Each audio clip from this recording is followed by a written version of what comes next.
Good afternoon. Welcome to Laser, Leonardo Art and Science Evenings Rendezvous, Talks, Saint-Petersburg. Today's discussion concerns art data, collecting, preserving, and displaying digital. Leonardo Lasers are a program of international gathering to bring artists, scientists, and technologists together for informal presentations. The mission of Laser is to encourage contribution to the cultural environment of the region by fostering interdisciplinary dialogue and opportunity for community building. Digital, computer, and internet software and multimedia art form have been created for many years and now entered the mainstream art world. The milestone exhibitions, such as Whitney Biennial, included digital works as early as 2000, and Whitney Museum Art-Port was launched in 2001. University art departments around the world are formalizing digital media. Textbooks on digital art have been published. Conferences around art and technology are thriving. And gradually, museums and private collectors are beginning to accession works into digital media, their collections. The prominent curators, multimedia artists, researchers, data scientists, and collectors, Christian Paul, Lev Mановich, and Spалтер, and Anna Franz will address the issues of archiving and preserving, collecting and curating this dynamic, hybrid, sometimes fragile, vulnerable works or technique that rely on digital technology in creative or display processes. Many archival and preservation strategies include one or more of three main approaches to preserve digital information: the static preservation, migration, and emulation. However, even in combination, it is difficult to balance between the data and the appearance because it may cause unacceptable loss. The question will be asking today: what are general guidelines for museums in terms of technical documentation and the displaying of digital art? What do museums and collectors need to be technically prepared to preserve and redisplay artworks? Does the artwork require any special software or hardware needs? If the work is interactive, how do people interact with work? Providing context is one of the important missions for all museums. What are the steps to document that environment to allow the future viewers to better understand the artwork itself? What are new formats for exhibitions of this extremely hybrid digital form? There are many unanswered questions for a long-term solution for preserving and redisplaying digital art, which requires research by artists, museum professionals, and scientists. As digital media and technique develop, they create and explore the new viewer experiences. Artificial life and intelligence, challenging and changing the creative process and our way of constructing meanings. Our first speaker, Christian Paul, is a chief curator and director of the Sheila Johnson Design Center and professor of School in Media Art in New York. She's the curator of digital art at the Whitney Museum, where she's responsible for ArtPort, the museum portal to internet art. She curated many exhibitions, including programmed rule, codes, and choreographies, and profiling. She is author of many books, including Accompanying to Digital Art Context Providers. Her book, Digital Art, the third edition, have been translated into Russian language and published by Garage. What made you decide to tackle these subjects? Tell us a little bit about yourself, your research, and curatorial interest. Christian, please. Thank you so much for the great introduction, Natalia, and thanks so much for having me. It's a great honor to be here. What I will do in a very brief presentation is just throw out some thoughts on collecting, preserving, and displaying the digital, which we can use as a basis for our discussion. So as you mentioned, I'm a curator at the Whitney Museum. And one of the forms in which we display digital art is online, which is the kind of presentation that has received a lot of attention during the time of COVID, because it's the only way you could see art. So as you said, I have been curating the arт-порт website for the Whitney Museum for now 19 years. Just to give you one example of a work that is currently on view, that's New York Apartment by Sam Levine and Dekabrya. And what the artists did is basically scrape one of the prominent real estate websites and aggregate everything into this gigantic apartment that costs hundreds of millions and has 65,000 bedrooms, etc., along with virtual plans. And what this really does is present you with a portrait of the New York real estate market and the different layers to it. And I think this piece really resonated at this point in time. Another exhibition series for arт-порт is Sunrise and Sunset, where every morning and every evening at sunrise sunset time in New York, the Whitney.org website is taken over by a 30-second intervention of an artwork. And the work that is currently on view, American Artists Looted, also really alludes to what has been going on recently. So if you visit arт-порт at sunrise or sunset, you may see the site, but then everything will be boarded up and replaced by wooden boards that American has created, alluding both to the fact that museums and art institutions have been boarded up recently, and the fact that many cultural institutions are housing looted artworks. So arт-порт, just as one example of how we present art online, and I'm going to throw out just a few slides of the programmed exhibition that you mentioned, Programmed Rules, Codes, and Choreographies in Art 1965 to 2018, ran in 2018 and 19 at the Whitney Museum. I could talk an hour about displaying digital art, but I just want to draw your attention here to ways that the artworks really mutate. What you're looking at here is a large-scale projection of two of Casey Rear's software structures projected next to a solid. And those works were originally commissioned for the arт-порт website. So you can see them in a very different form online. So a great transformation. And then here we're looking in the other direction into a section that deals more with the programming of moving images, and one of the centerpieces was Nam June Paik's Fin de siècle. We're talking about preservation. So this work over the course of 5 years was really reconstructed in an amazing preservation effort. So you get some looks behind the scenes here. And another work that I want to draw your attention to that was part of Programmed was Tamiko Thiel's Unexpected Growth and augmented reality work. And augmented reality also has received a lot of attention now during the time of COVID. This is a piece that you would encounter on the Whitney terraces, and it basically imagines the terraces already underwater, in times of climate change, and presenting this beautiful coral reef that is ultimately made up of pollutants. So the work is both a warning and beautiful.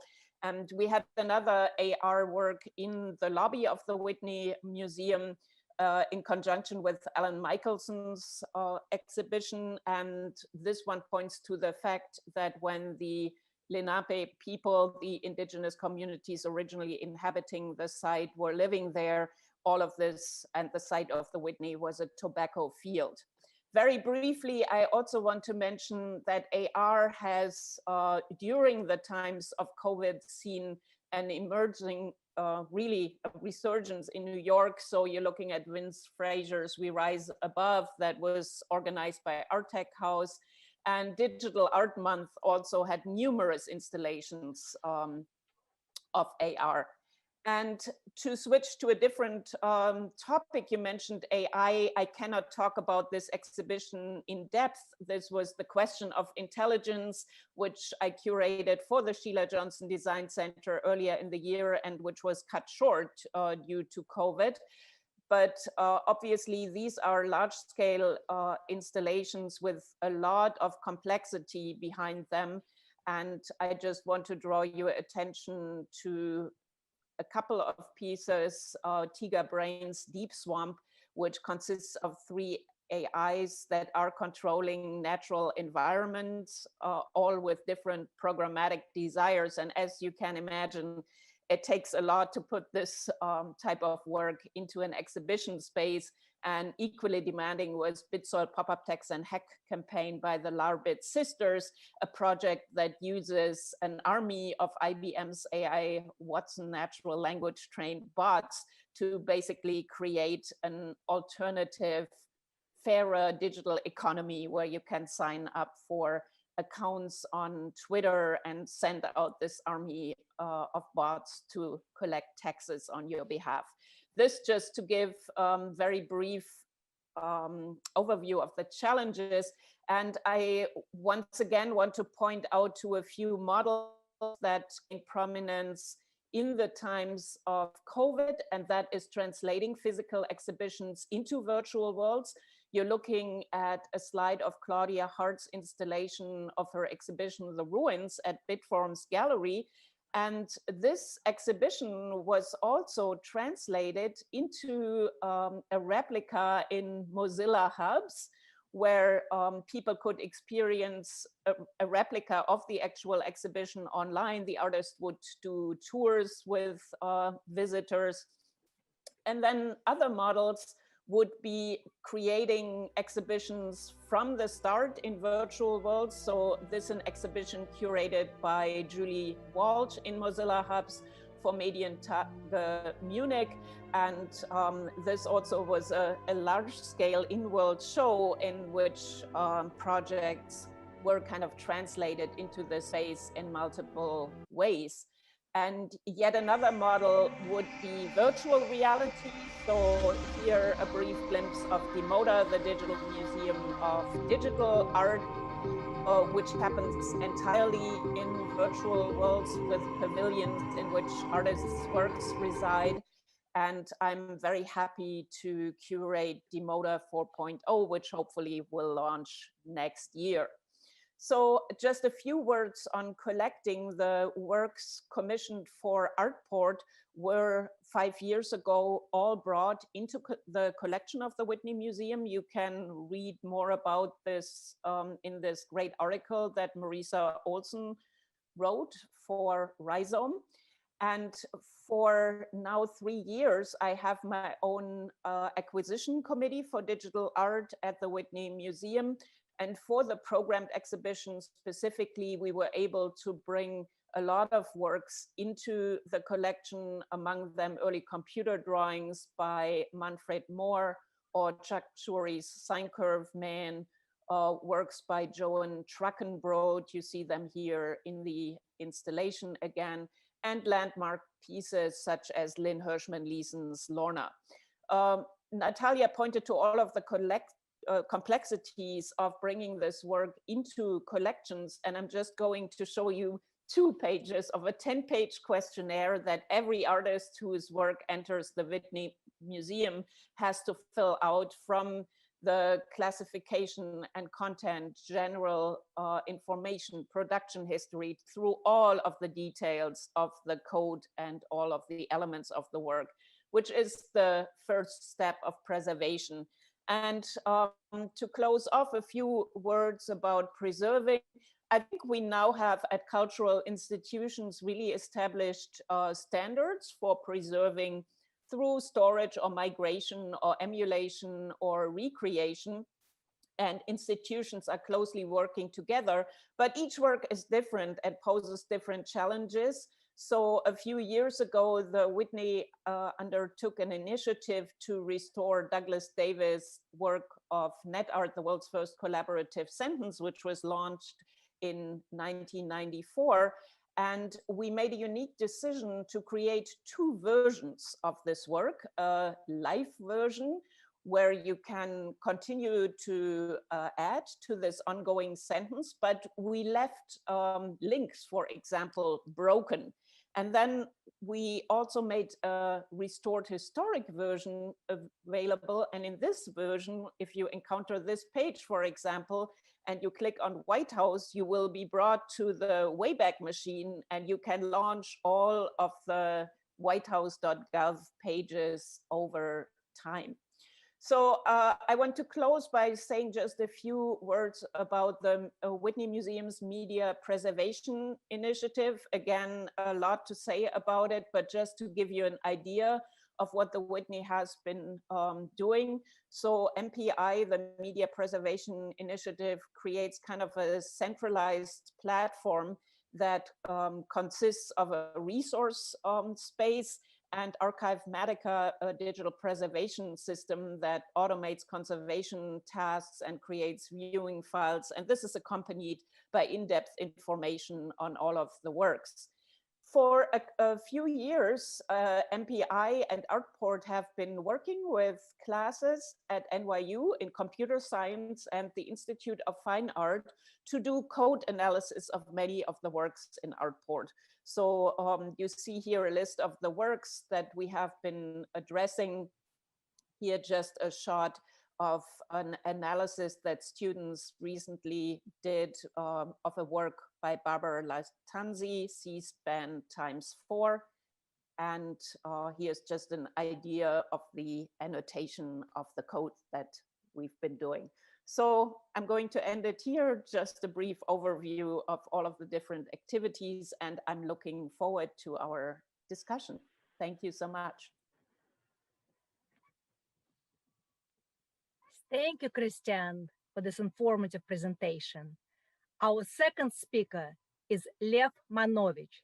He's a presidential professor at the Graduate Center at the City University of New York, and he is director of the Cultural Analytics Lab, author and editor of 15 books, including Cultural Analytics, Theory and of Software and Culture. His book, The Language of New Media, is translated into 14 languages and used as textbook in hundreds of programs around the world.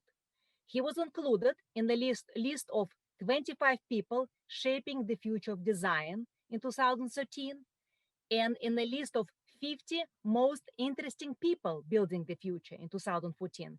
His digital art project was shown in over 100 group and solo exhibitions worldwide. Lev, how did you get into the field and why do you stay? Tell us a little bit about yourself and your research interest. Lev, please.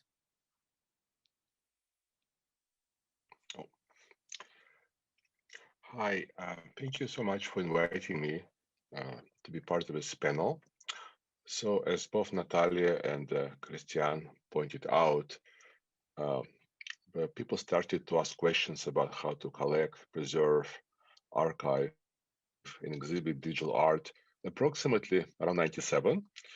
But I think for many young collectors and museum people, it's a very new thing. So I will try to address these questions from kind of perspective of my very recent current research. And I'll talk about two things. One is the idea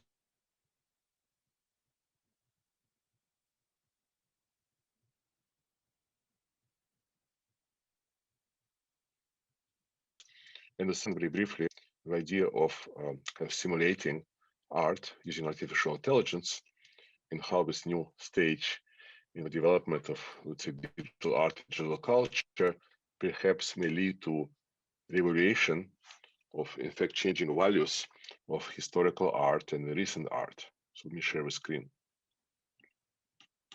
Okay. That's not what I wanted to do. Okay. So literally a few weeks ago, MIT Press has published my most recent book, Cultural Analytics. It's based on research I've been doing for about 15 years. What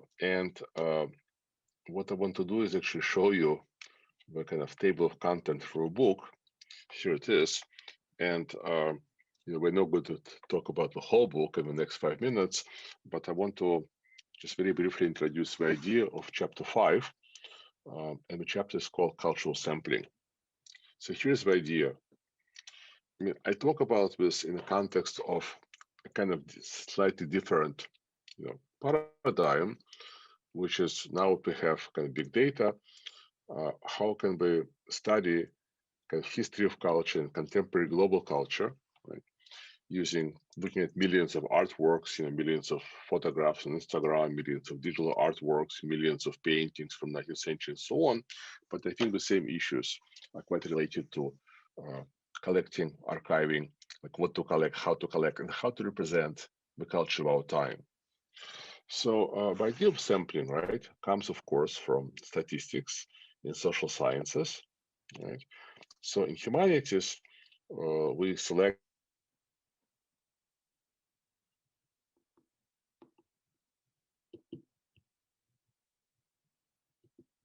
based on some ideologies or based on this idea masterpieces, right? We have to collect things which are most important because they're best realizations of humanity.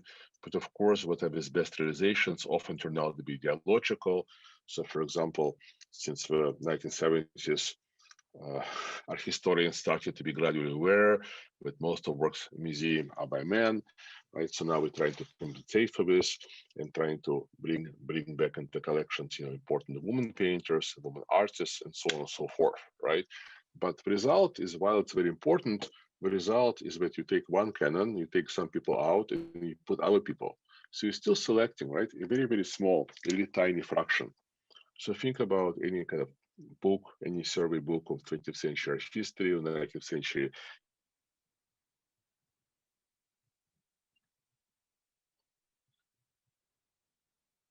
For millions of artists who were working in 20th century, what did these people have? What did these people do?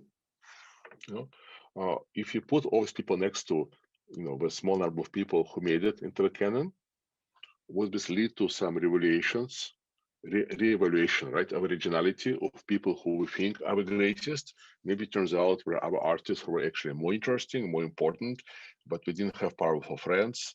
We didn't have, Rodchenko in Russia or, or André Breton in France, they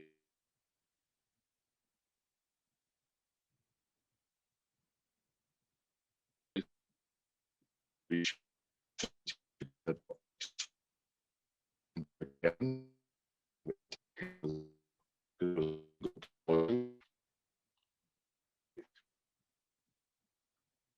history of art. Because what our museum subtextbooks contain and our private collections contain is a tiny, tiny, tiny percentage, except maybe a few occasions. And without understanding what all these other people who we don't put in the collections in the museums have done, we don't really innovative or not innovative people are. So the idea of sampling, as I said, comes from statistics and social sciences, and statistics develops in the 18th century is a way to study phenomena systematically. And as a part of development of statistics, which then becomes as calculus, a kind of major instrument of all sciences, including social sciences. In the last 15 years, it becomes a major instrument of humanities because the key development in humanities in the last 15 years have been digital humanities, is that you kind of create a method to decide what do you include, right? And I found it to be very productive.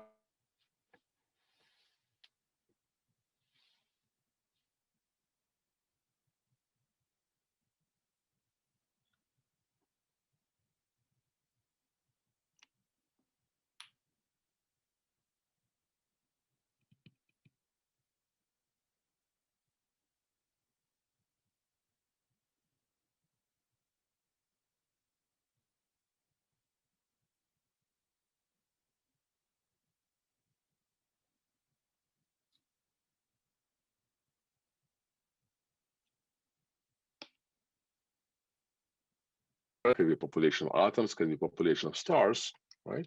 And you do it by systematically looking at like a much smaller sample, right? So there's the idea of representative sample, and this representative sample allows you to think about larger population. So what does it mean to collect a representative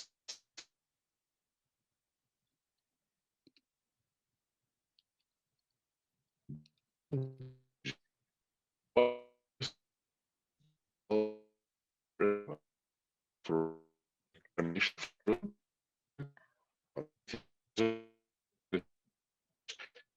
pull over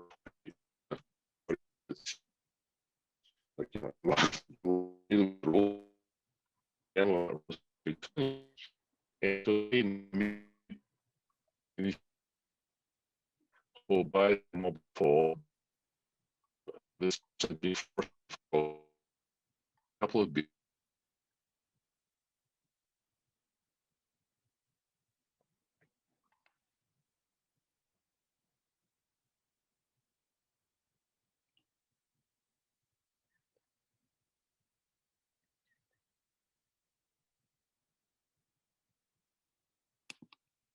My copies periodically disappears.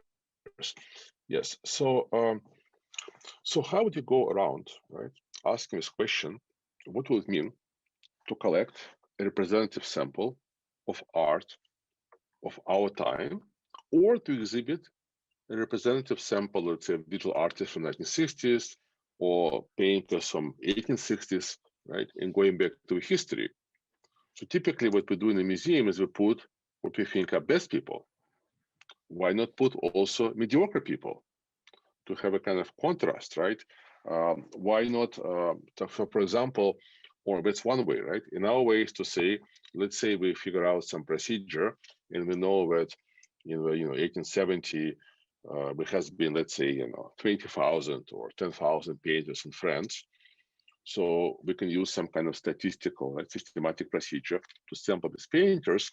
And then the question becomes, will we even see impressionists? Right? Will we even see these 13 people who are participating in impressionist exhibitions, or will we only see like maybe some realists, but mostly the salon painters?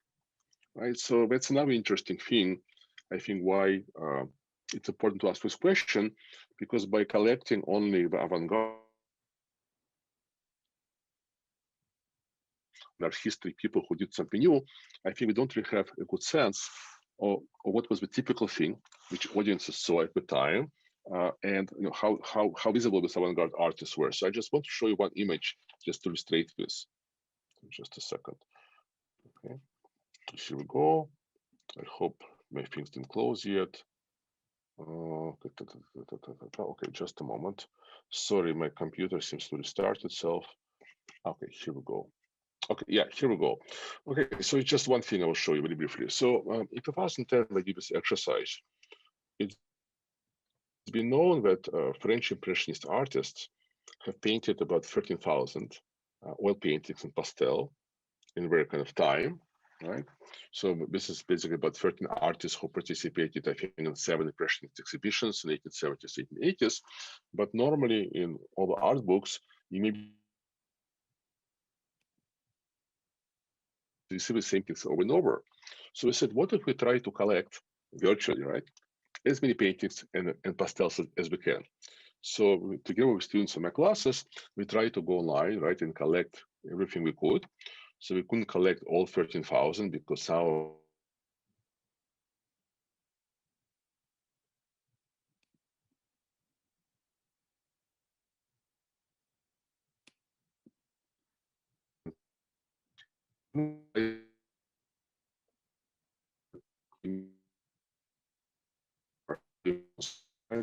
close up with space. And here you see a kind of paintings that we normally associate with Impressionism. The kind of light, the shadows are very colorful, often the images of outside scenes, right? So it's a new modernity, kind of Paris, some portraits, right? That's what we think Impressionism is. So that's one view, right, on history of art. You select what you think is important, best, innovative, and so on. But if you look at everything, you realize that what we think of as Impressionism is maybe only about 30% or less of what people painted, right? So we also painted much more traditional paintings, right? Always dark paintings, always kind of brown paintings. Maybe we painted when we were students, maybe we painted when we were later, right? That's already a separate question.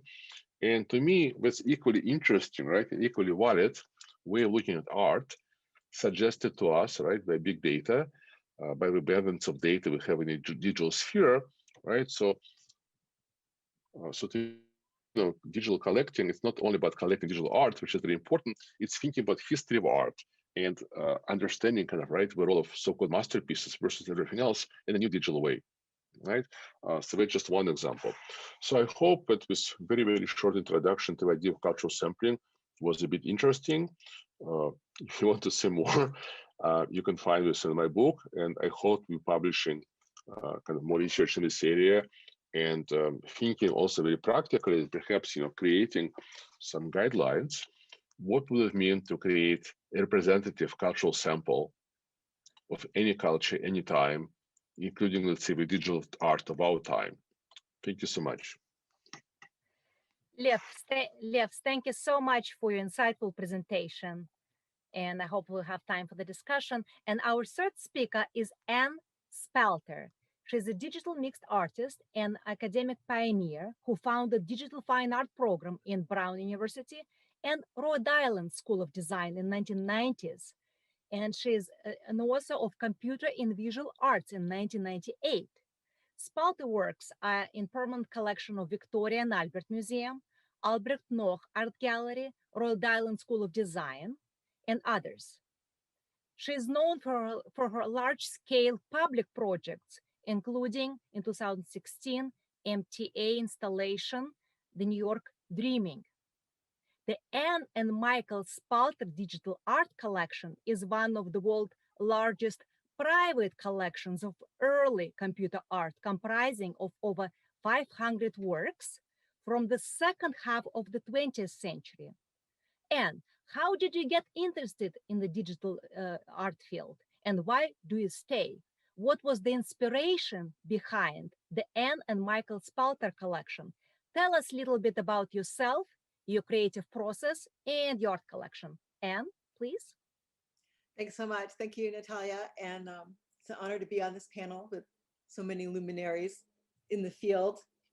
I'm going to screen share my presentation.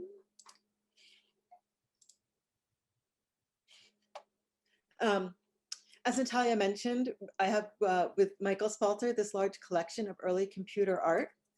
And it came about because I was working on this textbook, The Computer and the Visual Arts, which I started to write when I was developing the curriculum for digital art courses at Brown University and the Rhode Island School of Design. And I didn't really find the materials that I needed to teach with. So I began putting together my own, which eventually became this book. And it was quite a long process. So I was working full time and writing the book, and it took about 5 years. So pretty much everyone who knew me had to become interested in early computer art and the concepts and history behind it, because it was all I talked about or thought about at that time. And Michael Spalter, who was an art history major at Brown, said, at first I wasn't overwhelmed by these pieces, but they've really grown on me. And this is like every movement that I've ever studied in art history. It's like the Impressionists, the Academy hates them, but they all know each other. They've been working for decades, making this beautiful work. And we should really help them on their path and try to acquire works if we can. And we were lucky that at the time they were pretty inexpensive. And we began collecting work, not with the idea of making a large collection, although it's turned out to have, I think there's now almost 800 pieces online. But just as we could, getting pieces. And actually the first work that we acquired, we had to choose between getting a sofa and getting an artwork, and went with the artwork. So just to show some examples of things that are in the collection, this is one of the earliest pieces by Ben Leposki, and it's actually an analog piece made with an oscilloscope and photographed off the screen. And similarly, this work is sort of a combination of analog and digital. Desmond Paul Henry repurposed bomb sighting machines and made these beautiful drawings. And think it's also a nice example of taking technology that was industrial or corporate or military and using it to make artwork. Frieder Naki has been in this field forever and created some of the most beautiful works, I think. And this one in particular I like. It's very early and it's a plotter print, but with the ink pen, he managed to get a very hand-done feeling to the piece and beautiful colors. Manfred Mohr, who Christiane showed as well, has also been a pioneer working on exploring different representations of the cube in 2D space, 3D space, 4D space, and beyond. And he actually began doing this earlier than Sol LeWitt with his explorations of the cube. So I think he's really an important artist who was overlooked for a while because he was using the computer, which there was enormous hostility to in its early days, and still some of that remains, but we're proud to have a bunch of his works in the collection. And also Roman Veratsko, who was a monk until he met his wife, who was a nun, and they both left the orders. But you can see some of the influence of that illuminated manuscript, medieval look in his work, which is really beautiful and plotter based. And then he puts on this gold leaf or silver leaf by hand. And Jean-Pierre Hebert, who began working in the 80s, but I think is one of the pioneers of the field, is known for using equations from physics and making these very beautiful sensual pieces, which are really in contrast to a lot of the geometric work that dominates in the beginning of this field. So you may not be familiar with the names of those people if you're not interested in computer art and early digital art, but we have some works also by very well-known artist Damien Hirst, and here David Hockney, who has explored technology from Polaroids to fax machines and now the computer, and just blends it right in with his practice, and is really a role model for me. And he created this bizarre sense of space in this very large work. And one of the stars of the collection, I think, and also an inspiration to me personally, is Vera Molnar, who's now 96. She began working with the computer in the 60s, and it was very hard to get access at that time. She actually, during the student riots, went into her husband's business because no one was there to use the computer. And her prints are, they say Job Molnar at the bottom, but it was actually her husband's name because she was using his account. And she started from the very beginning. Here's her work in the Thinking Machines show at MoMA, and they actually recently acquired a work of hers as well for their permanent collection. And throughout all of her work, she's worked with these systems, and sometimes she's just done it by hand, like this piece with gouache.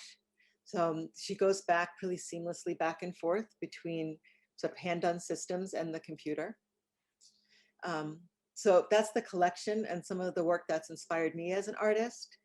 In my work, I was trained at the Rhode Island School of Design, just traditional painting and drawing, and have started using the computer, obviously. But basically, the content has been the same the whole time, with kind of a set of personal images and icons that have private meaning for me, but also, I think, universal application, and a lot of them overlap with Jungian symbols.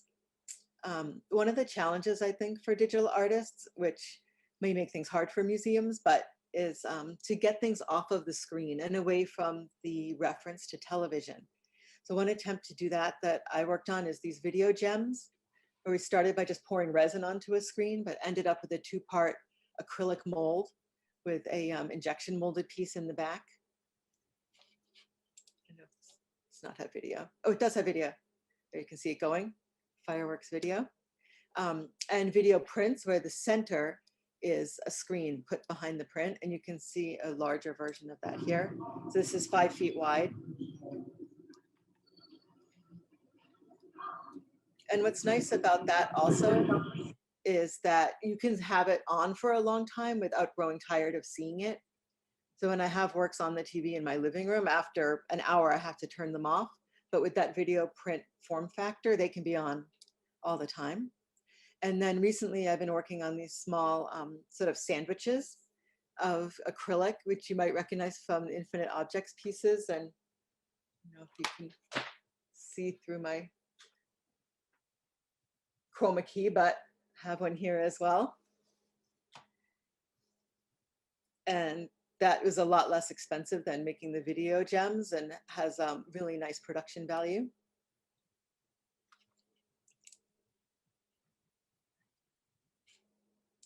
in the interest of time, I won't show all of them, but these spheres emerge. And another approach is an immersive one, being responsive to the spaces in which there was a call for art, or in this case, the Spring Break Art Show in 2016. And this is all wallpaper based on footage shot from a helicopter over New York and Brooklyn. And these are enormous inflated spheres that were at Pulse that same year. And they were filled with helium, which was really a challenge. We had an entire truck full of 200-pound containers of helium that we had to roll around and use to inflate these. And the largest ones could even take you up in the air. And there was an augmented reality app that went with that, and just something I hope we'll discuss and that Kристиана, I'm sure, has thoughts on. I actually recently sold a work that had some AR in it, just as a bonus, but it was through a third party, and through various misunderstandings, the client thought the AR was a permanent part of the work that would always be supported. Meanwhile, the app that I used doesn't exist anymore, and I received a panicked call saying, how can we make the AR work? And had to redo it completely and break the news to her that it wasn't going to be technical support for the rest of time in this work. But I think a difficult situation because there's so much great AR work being produced, but hard to maintain it. And in this piece, which Natalia mentioned, is a site-specific installation for the Fulton Transportation Hub in New York City, downtown. And it was really fun because they have 52 screens in there of all different sizes, including some that are really huge.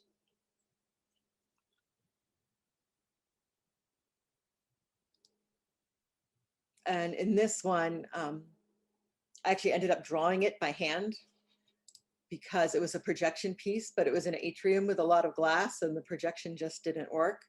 So part of what I do is go back and forth between the digital and the analog. I won't show that because loud sound, but a very large projection in Hong Kong Harbor. And this piece, which you see on my background, was in Brooklyn at Kent Avenue. We're using some of those spheres to create a tropical environment that people could come and sit down, plug in their laptop and work in. I know I'm running out of time, so I'm just going to go quickly over these to say I've been working with artificial intelligence and creating work that combines different things together to make new compositions that are interesting to me. Often the resolution is low, so I ended up painting a bunch of them that were in a show, or in this case, starting with a low-res AI thing that I then made into a pastel drawing, worked with someone on a 3D model and created a giant inflatable. And there are AI videos in the background. And then most recently, and something I hope we'll discuss later, are NFTs and crypto art, which provide a way for digital artists to reach, I think, new audiences and have works be sold and exchanged very transparently in a way that's quite different from the traditional art world. This is just an example of how this was made. So these are some of the issues that I think come up with crypto art, and I won't go over all of them now because maybe there'll be some time to discuss them later on. Thanks so much. That's all my info. Thanks. And thank you so much for this informative presentation. And our fourth presenter is Anna Franz. She is internationally renowned new media artist. She is curator who co-founded the CYLAND Media Art Lab and Saint-Petersburg Art Project. And CYLAND Media Art Lab is one of the most active nonprofits. And also it's prominent for its archive of Eastern European video art online. Anna Franz has contributed to symposiums and panels for universities, festivals, and exhibitions worldwide. Franz also participated in an exclusive 17-day expedition to Arctic Circle with the Farm Foundation of Arts and Science.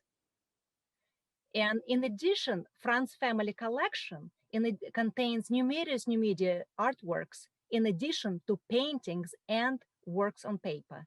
Anna, what was the inspiration behind CYLAND Media Art Lab? Tell us a little bit about yourself, your creative process, and your research interests. Anna? Thank you for having me this panel. CYLAND and eventually SciFest, which appears to be the largest art tech festival in Eastern Europe now, comes from my own art praxis. First, I'm an artist, then all other things.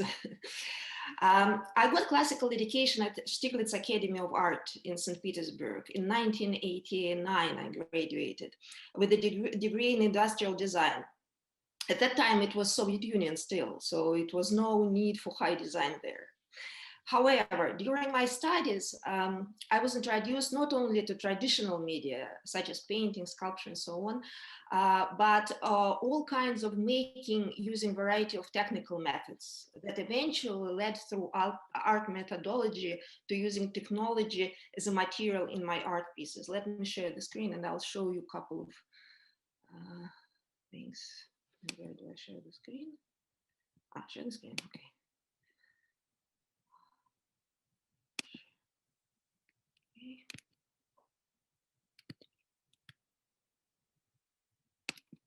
Okay, here we go. This piece is called Artist Union. And it was inspired by seeing at the museum. I don't remember what museum it was, but it was 4 still lifes made by prominent artists of the beginning of the previous century. And it was same still life, but taken from different angles. So pretty much how students paint, but I think they were known artists by now. And I was paying attention that opposed to computers who doesn't have the point of mistake, human point of mistake, they're all different and well-known styles. So we made those robots. Yeah, and how they built, actually, those are robots. You can give them any drawing tool, like pencil, pen, whatever, and then make them draw. Sorry, that's different. Yeah, yeah. Make them draw whatever you show them through the camera. You've seen the pictures, like they were drawing the still life, this, or the environment. And the next step, I haven't done it yet, but the next step will be to make those pieces into watercolors by human hand. Right? Okay, this is one piece. Another one, this one is called Peck of Salt. Work comes from saying that sounds exactly the same in English and Russian. In English, it's a man must eat a peck of salt with his friend before he knows him. In Russian, it will be, чтобы узнать человека, надо с ним пуд соли съесть. So this is basically consists of the white screen, so it's called, and behind the screen, this is a salt container that releases fine salt, and eventually there's a big pile of salt. The installation has to be loaded with salt every day. Okay, stop share. During the years, over the years, we did a number of projects at CYLAND with close collaboration between artists and engineers. And I would like to show a short video demonstration of that.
Had theme idea happened in 4 cities based in St. Petersburg, then Moscow, Venice, and New York, and more than 100 artists participated. Upcoming Sci-Fest, which theme is Cosmos and Chaos, we had to move to mid-November because of the COVID situation. But I hope it will happen. And in February, the special Leonardo issue with the Cosmos and Chaos theme is coming out, bilingual issue. Thank you. Thank you, Anna. And thank you so much for a wonderful presentation. And now we'll start our discussion.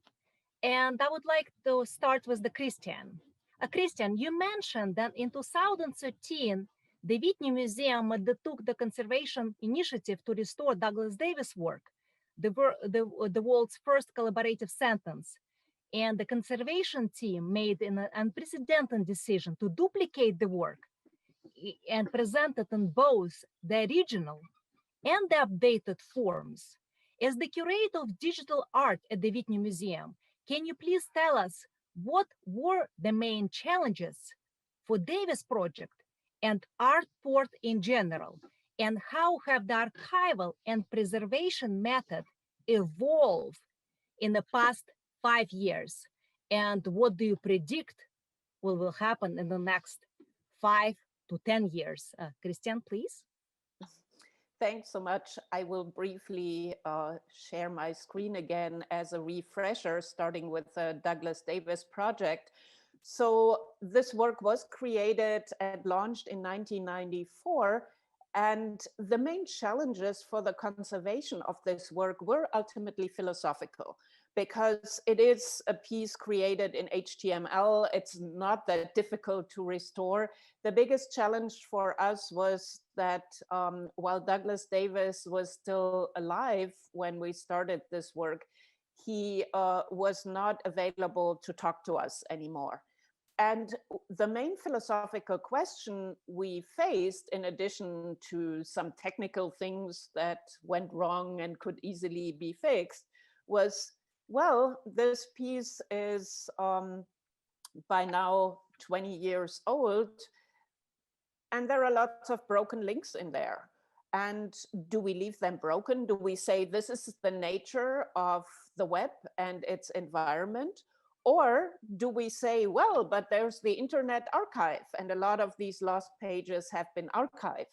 And that ultimately really led this decision to create the live version where links are broken, and then the historical version where you can go back in the Wayback Machine. And it's really only digital art that offers that possibility to create different versions and make them accessible.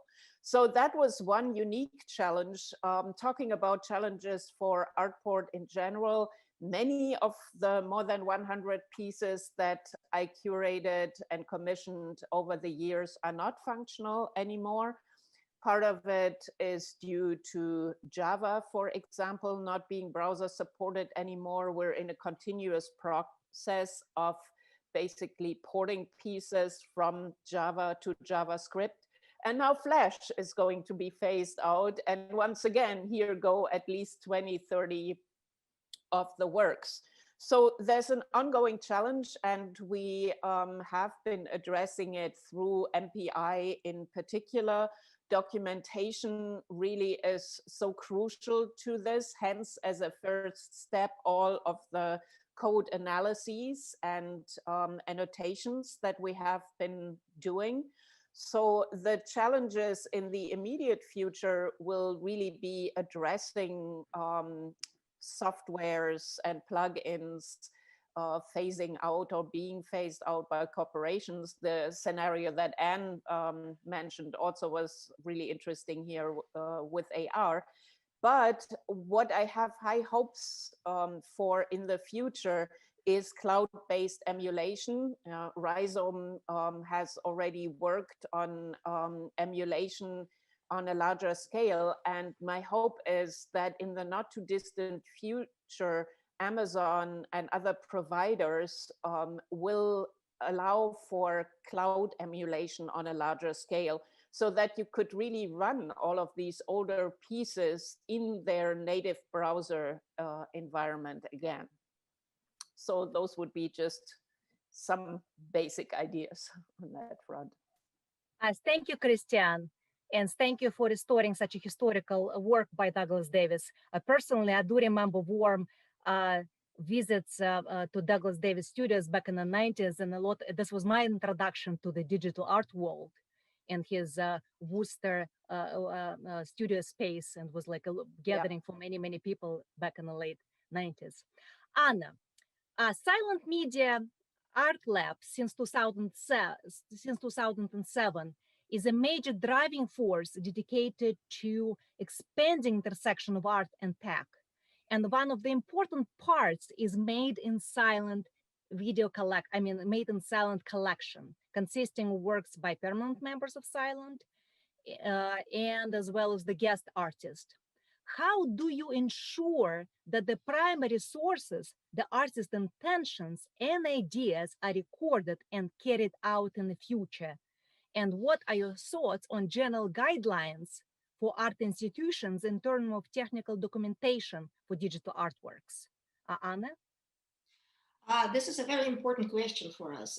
We have been working for a while on the question of archiving of our installation sound and video. We actually, to this day, we prepared a special archiving form that Silent recommends, which we are going to publish on our site after our talk. Using technology as a tool frequently leads to different types of artwork reality that not possible to convey solely through text specification.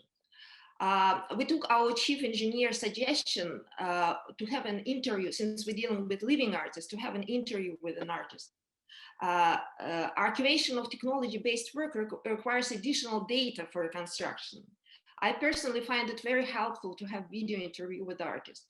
To my own surprise, and I know every work we did by heart, after listening to my colleague interviews, I discovered many new aspects of the artwork. Thank you, Anna. And Christian, you mentioned that Whitney Museum created guidelines for the artists to follow. And what are your thoughts on creating a general guidelines for all the museums and art institutions in terms of technical documentation for displaying digital art?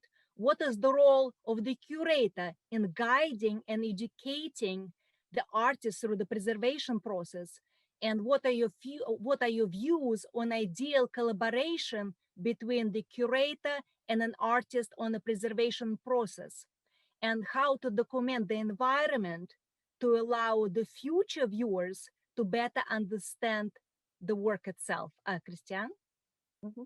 Thank you so much. All great questions. So I would like to start with the guidelines. I think it would be really helpful if museums would streamline a little bit more. We are all working together anyway, but right to your question, I so often get emails by other institutions, curators asking, oh, could you share your artist questionnaire with us? You know, I think it would be really helpful if all museums would have a general questionnaire for digital artists that you then can modify according to your own needs. I mean, we also wouldn't want to have a cookie cutter template, but I think it would be enormously helpful if consortia would work on making general guidelines available. The display and guidelines for display are a really tricky issue for digital art, because more than any other art form, it is really mutable. Very often works do not get installed the same way from one institution event to the next. So you may encounter them in radically different form, always depending on space, on budget. And what we need here is really a lot of focus on exhibition history and how to document that history to be able to adequately tell the story of a work. So we are working closely with all of the artists. Anna mentioned interviews, which are standard. That's one of the first steps, the questionnaire or the artist interview. To some artists, these frames for thoughts about preservation are fairly new. Many others are really well versed in thinking this through and can also make a lot of suggestions to the institutions themselves. But it is always a close process of collaboration between a curator and an artist. And I think all of the results of that also provide a really helpful template for private collectors and how to go about ensuring the preservation of the work. Thank you so much, Christian. Now we jump into the completely new media. And you mentioned that you recently have been working on crypto art. So what issues crypto space and NFT introduces to the archiving and preservation methods? What is the biggest challenge in the moment? And what effect has NFT made on art market and art collecting? Anne? All awesome questions. I think right now the whole crypto art space is a little bit like the early computer artwork was. It's kind of separate from the traditional art world, and a lot of the things that are selling for enormous amounts of money probably wouldn't even be considered fine art by a lot of the art world. So it's a very interesting, but I think very positive community that opens up art making and art buying to a lot of people who would never go into a gallery in Chelsea and ask for a price list. So I think there's enormous potential there. And it also makes transparent things that are very difficult to find out now, or you have to pay money or know someone to know what an artwork sold for and who owns it. All those things are completely available and visible to everyone on the blockchain.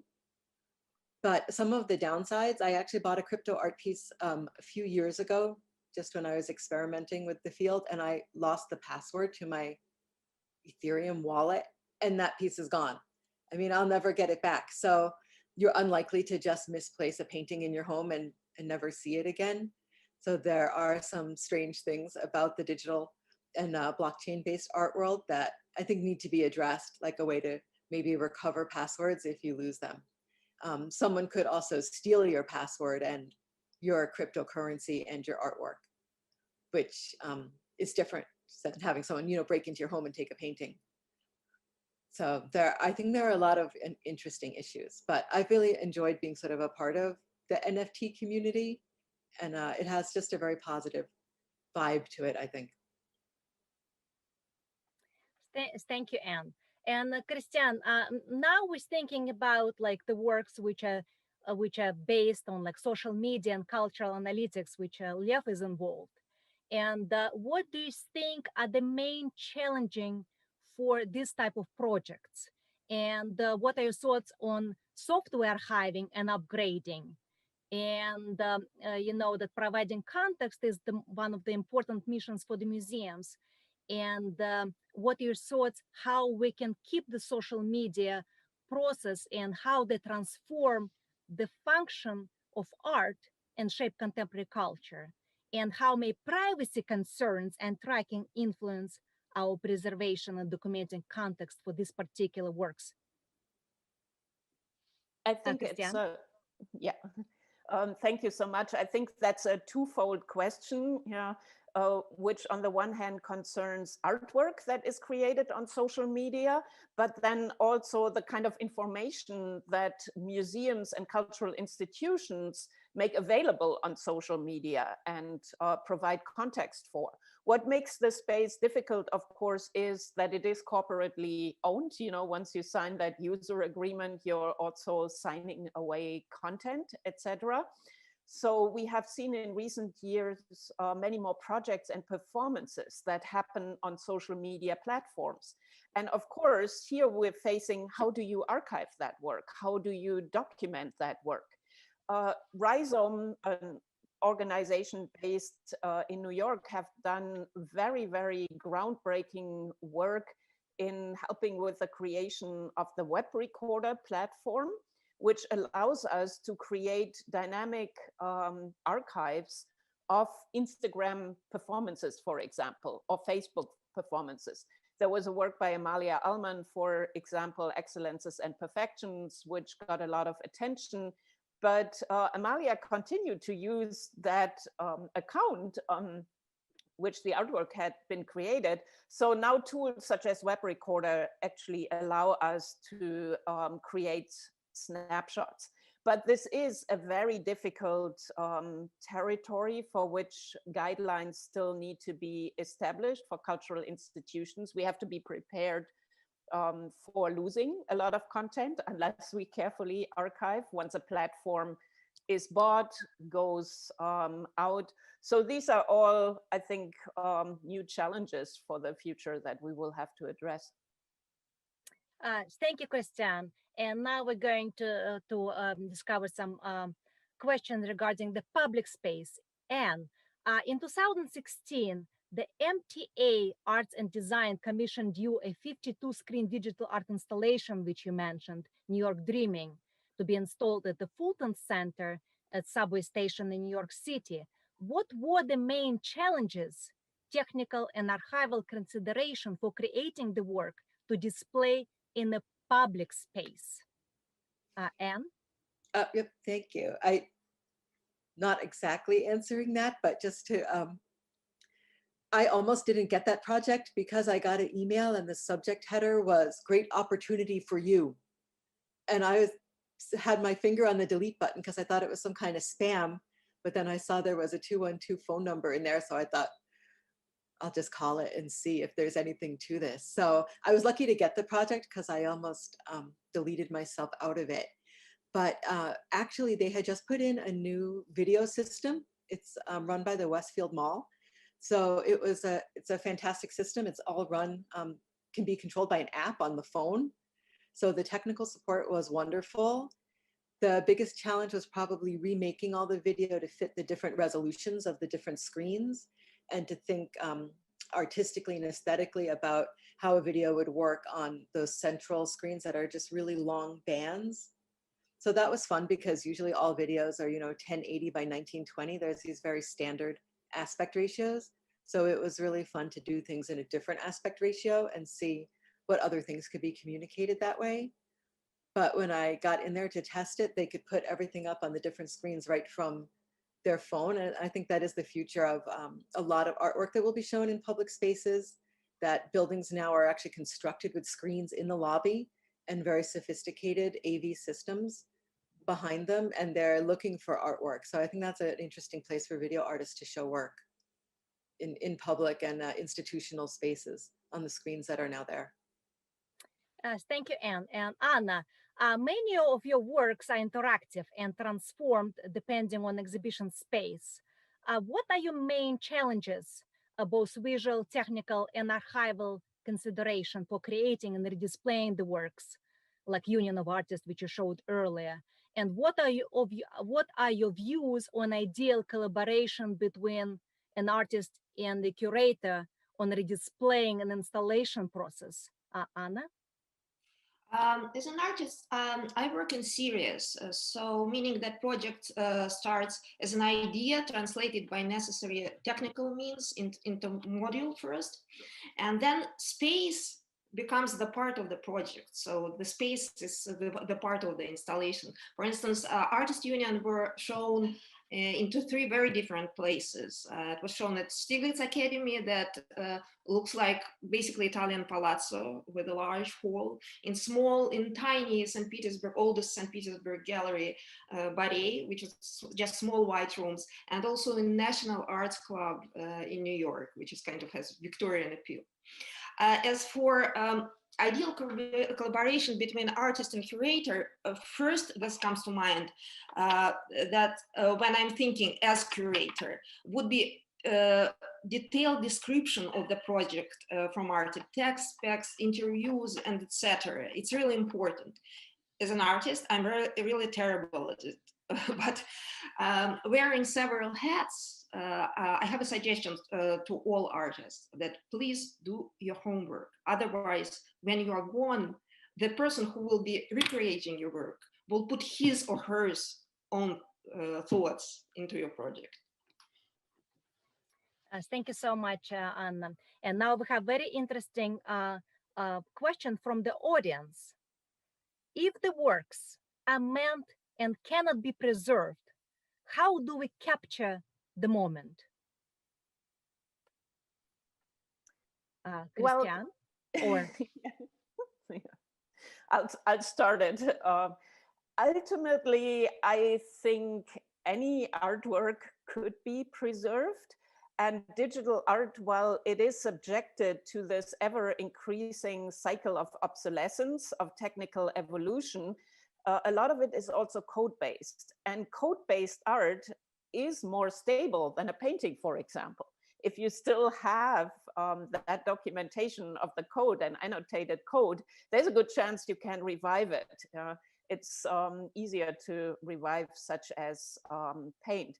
I think largely this is still a problem of taking on responsibility and of money. The art is not collected enough. There aren't enough institutions that take on the responsibility of preserving the work, and that cuts to the core of the question, what do we do then? And I think what we need to do is really crowdsource as much as possible documentation of these types of works. How they have been installed, what the artist's intent was, and we really all have to work together. I think a great model is gaming culture. To the best of my knowledge, no computer game has been lost, largely to an army of fans and 13-year-olds who sit in their bedrooms and recode things. And if we can get that same kind of momentum going for digital art, we'd be in much better shape. Thank you so much, Christian. And one final question. Can I present the opposite? Oh, yes, please, Anne. Yeah, please. Can you please elaborate on this question? There's another perspective that one can have as well. And I was thinking of the Buddhist monks who make those beautiful sand works, or they're amazing visual works made of sand, and then they just sweep it up at the end and it's gone. And maybe not all artwork is meant to last forever. So it's sort of a materialistic approach when you're a collector, because obviously you want it to last forever. But I think it's okay for some artworks not to last forever. That doesn't have to be a requirement of an artwork.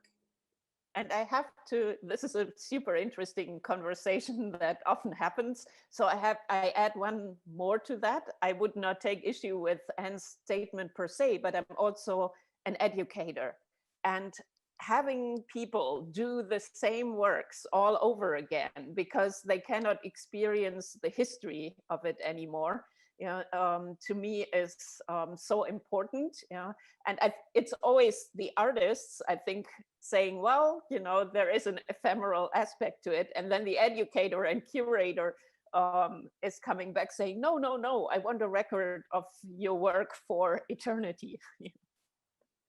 Yeah, that's the balance when we were starting our conversation, the balance between the data and the appearance and the artistic intentions. And now the final... with exception if not to last forever is a part of the artwork in this case. So I think it's a good point. And now one of the final questions, probably I will start with Christian. The digital media today is extremely hybrid. And what are your thoughts on new formats for the exhibition? You mentioned quite a few. how do archiving issues influence your selection and curatorial process? And what are the main challenges in the installation process?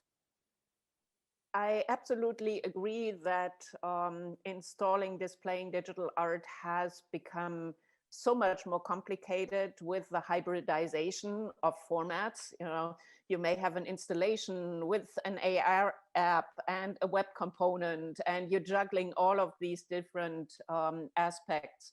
From a curatorial perspective, and I think I can speak for most of my colleagues here, we do not prioritize, you know, our concerns about archiving.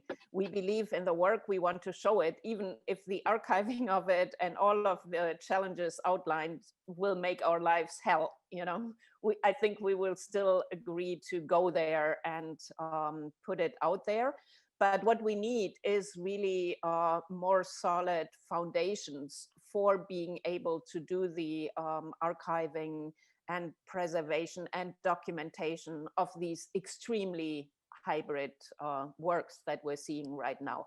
One thing that I would like to see a little bit more in the future, and I think that's something that has been brought about by the challenges of COVID, is a better integration of online representation of artworks and exhibitions, which I think can become much more part of the work itself, rather than being straightforward representation of a work. I think they can play into it in new and interesting ways of display. Thank you so much. Anna or Anne, would you like to add a few words to the new exhibition formats?